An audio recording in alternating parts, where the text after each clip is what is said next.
Oui, j'aimerais, donc j'ai lu que 180 000 euros étaient versés à ASO pour le Tour de France. Je voulais savoir si ce montant englobait tous les frais qu'il pouvait y avoir. Je pense notamment aux opérations de pavoisement dans la rue Jeanne d'Arc ou l'action de communication sur le pont Georges V, la livrée du tram. Voilà, quel est le montant total finalement de l'opération? Merci.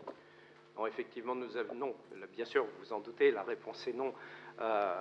Il y a un certain nombre de choses qui sont à la charge de la ville en dehors de la convention que l'on passe avec ASO.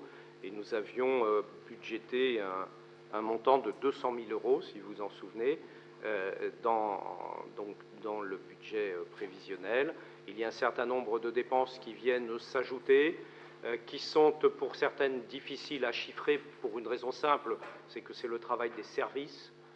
C'est par exemple, comme on le fait sur toutes les grandes manifestations, du barriérage, il va y avoir du barriérage, la préparation des sites, etc.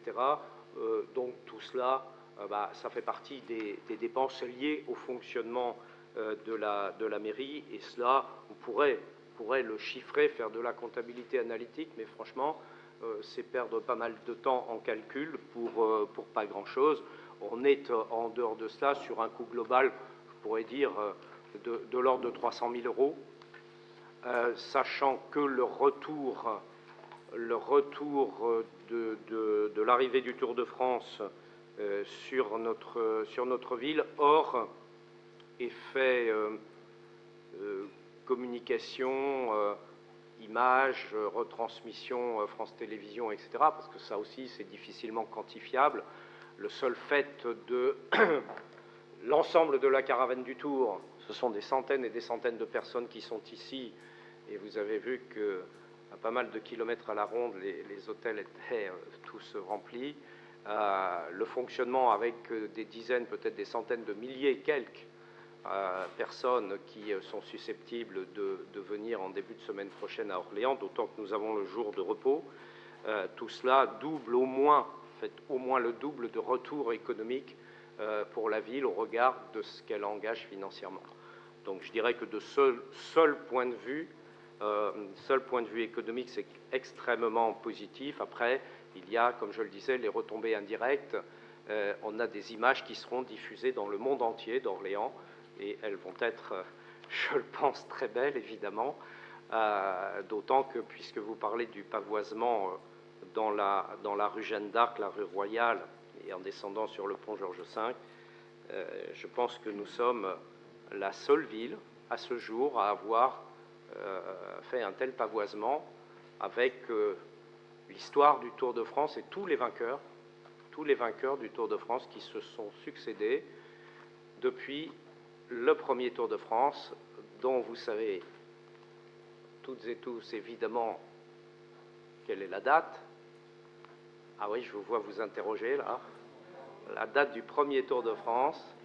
Non, mais on ne va pas faire un quiz parce qu'on n'est pas sorti du conseil municipal, puis de toute façon je vais gagner. Donc, il faut bien avoir des domaines de compétences. C'est 1903, Monsieur Gabel. Vous aviez dit 1903 ? Madame Corner aussi. Vous y étiez? Comment? Oui, 1903. Donc vous avez gagné. Et le premier vainqueur, d'ailleurs, il suffit de regarder maintenant dans la rue Jeanne d'Arc, le premier vainqueur du Tour de France étant, comme chacun le sait ici, Maurice Garin. Voilà. Je vous assure, monsieur Lablé, qu'il s'agit de Maurice Garin, 1903. Vous avez l'air dubitatif quand je dis ça, mais je vous assure que c'est exact. Donc voilà, pour revenir à votre question, monsieur Closier, sur les chiffres, au-delà des chiffres, on en a déjà parlé, c'est un événement magnifique. Je rappelle que c'est le 3e événement sportif au monde, mais le premier ayant lieu tous les ans, parce que les autres sont la Coupe du Monde de football et les Jeux Olympiques. Et puis voilà, c'est une épopée fabuleuse, c'est une partie de l'histoire de France que le Tour de France. Donc, en tout cas, moi, je suis particulièrement heureux et fier que nous puissions accueillir le Tour de France, et y compris sur, en fait, pratiquement 2 jours, puisque les coureurs, vous le savez, arrivent le dimanche soir. Le lundi, c'est jour de repos, et il y aura des animations en ville. Et le départ, donc, c'est le mardi,